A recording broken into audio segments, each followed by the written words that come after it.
é muito importante, além do tipo penal de lavagem de dinheiro, né, que criminaliza o ato de ocultar recursos provenientes de infração penal, é importante também um sistema de cooperação compulsória daqueles profissionais, daquelas empresas que atuam em setores mais sensíveis à lavagem de dinheiro.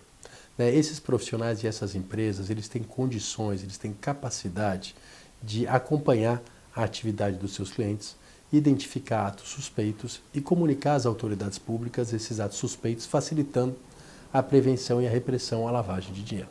Então, todas as legislações do mundo, de certa forma, conjugam esses dois pilares, que é a criminalização da lavagem de dinheiro e essa exigência, essa obrigação de determinados setores de fazer um compliance do seu setor e de comunicar atividades suspeitas. O que é o problema e o que a gente está vendo acontecer?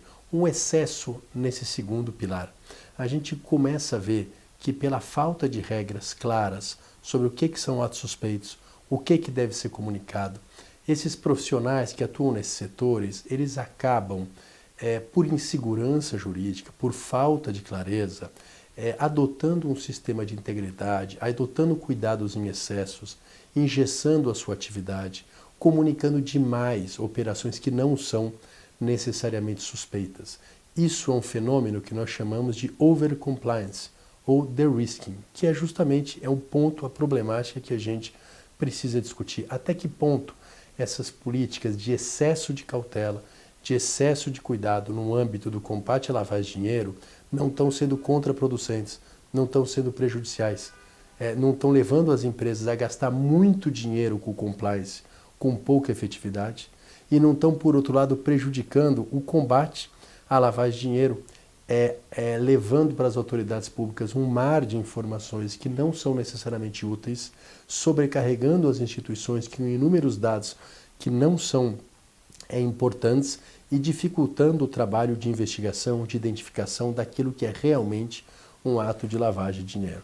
Então é preciso chamar atenção para esse fenômeno, para que as autoridades pensem em regras mais claras, mais racionais de combate à lavagem de dinheiro, talvez num número um pouco menor, mas de mais qualidade e mais eficiência, e que as empresas de compliance, as empresas que ajudam nesse arcabouço de proteção e de integridade, elas também adotem a mesma racionalidade, justamente criando filtros, estabelecendo regras, critérios e padrões para que a informação que elas mandem às autoridades públicas seja uma informação de maior qualidade. O que a gente tem visto na doutrina internacional, em uma série de estudos nos Estados Unidos e na Holanda, é justamente um esforço para apontar essa dificuldade desse overcompliance, ou seja, esse fenômeno, e alguns caminhos para essa racionalização. Então, em primeiro lugar, é importante que a gente tenha regras mais claras. Se a gente pegar hoje a própria definição do crime de lavagem de dinheiro, é uma definição muito imprecisa. Se nós pegarmos o Van Doene, que é um pensador holandês, ele pega as definições do GAFI sobre lavagem de dinheiro e vai apontar a contradição nessas definições do mesmo órgão. Ora, ele define lavagem de dinheiro, por exemplo, como a ocultação de bens de origem ilícita. Depois ele define lavagem de dinheiro como mero recebimento de bens de origem ilícita, independentemente da sua ocultação ou não. Alguns entendem que eu ocultar um bem proveniente de um crime que eu mesmo pratiquei, seja chamada autolavagem de dinheiro, não é lavagem de dinheiro. Outros países e outras pessoas entendem que isso é lavagem de dinheiro. Então, essa falta de precisão de clareza do próprio crime, do próprio conceito, já dificulta uma política de prevenção. Para além disso, o que é um ato suspeito? O que é uma operação de alto risco? É importante que as empresas tenham a clareza disso para saber o que elas comunicam ou o que elas não comunicam ao poder público. Porque senão a gente vai gerar distorções como tem acontecido na prática no Brasil. Por exemplo, no ano de 2022, o setor que mais comunicou operações suspeitas ao COAF, como em geral acontece, é o setor de bancos, que é um setor que acaba movimentando um volume muito grande de recursos. Então nós tivemos cerca de 5 milhões de notificações. Quando a gente vai para o segundo setor que mais comunicou, foi o setor de notários e registradores, que comunicou, se não me engano, 1,5 milhão de operações suspeitas. Evidentemente, o setor de notários e registradores não é um setor que, pelas suas características, tenha que ter tantas comunicações.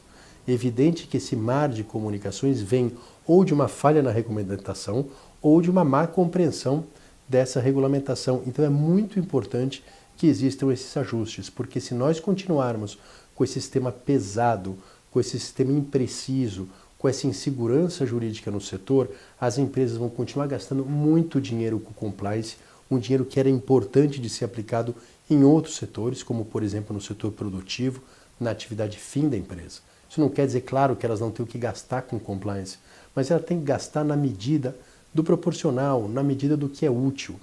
Por outro lado, esse excesso de compliance tem excluído da economia formal uma série de pessoas que às vezes são suspeitas de terem praticado no passado lavagem de dinheiro, mas que contra elas não existe nenhuma investigação e nenhum processo. Ainda assim, às vezes pelo fato de haver uma simples menção na mídia, elas são excluídas do sistema bancário, elas não conseguem ter conta, elas não conseguem ter crédito, as empresas delas não podem ser contratadas. E em terceiro lugar, o que a gente tem é esse mar de comunicações que afeta e dificulta o próprio combate à lavagem de dinheiro. Então esse é um fenômeno sério. O próprio GAFI inaugurou uma mesa de debate sobre esse over-compliance ou esse excesso de compliance. Uma série de pensadores no exterior estão trazendo essa questão e eu acho muito importante que a gente insira isso no Brasil, que a gente comece a refletir sobre isso no Brasil, para que nós, mais uma vez, não tenhamos um sistema dispendioso, um sistema caro e um sistema inútil.